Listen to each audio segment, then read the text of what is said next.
Hey everybody, this is David coming to you today from Moran State Park in the San Juan Islands on Orcas Island here in the state of Washington. Just another lovely, lovely day. You can see the sights behind me. It's just a beautiful, beautiful island, great hiking.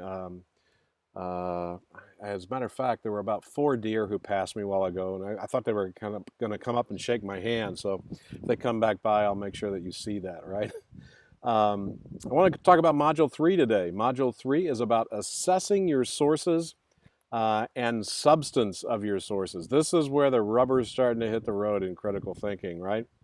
You're going to have reading from 2 chapters. In Chapter 6, you're going to talk about evaluating the credibility of claims and your sources. This is a big deal. The authors talk about, I think this is the chapter where they talk about I call it the D3 or the donkey dung detector.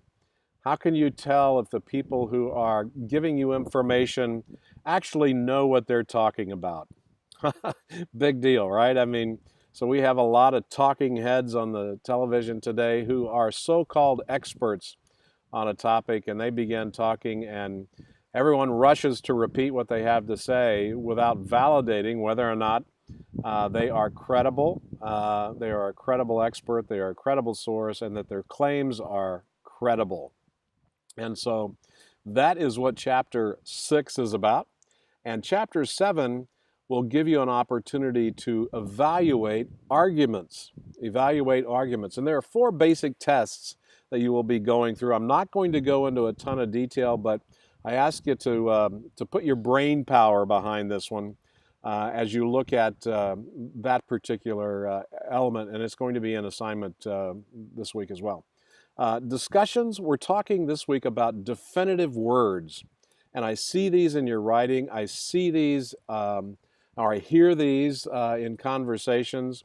Definitive words are words like all, always, will, usually, must. And people use those, and they use those incorrectly. Because anytime you use the word all, always, will, or usually, all I have to do is find one instance where it doesn't happen that way, and I've just disproved your statement. And so instead of using definitive words, I am on a mission, and my mission is to make sure that students in my class, not only in the papers they use, but also in the comments they make on Facebook and other places, will temper that a bit and use words like may, some, can, instead of all, always, will, must. Try and knock those out of your vocabulary. Let me give you a couple of examples here. The statement, Republicans favor the rich over the poor. I can have a lot of people who will be marching down that road, and because there's an implied all there. The implied all is that all Republicans favor the rich over the poor. So all I would have to do is find one Republican who favors the poor over the rich, and I've just disproven your statement. And so we cannot make definitive statements about things unless we have research proof to back it up. The same statement could be made about, a similar statement could be made about Democrats. It could be Democrats favor abortion. And so there's also the implied all there in that statement. So all I would have to do is find one Democrat who did not favor abortion, and I've just disproved your entire statement. And so what I'm trying to get across to you is to try and eliminate all the definitive words that you use without support, because therein lies challenges, arguments, and a bunch of other issues as you go forward. Okay?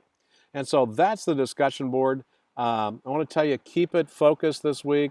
If someone makes a controversial statement or something like that, let's make sure that we're toned down in those areas, okay?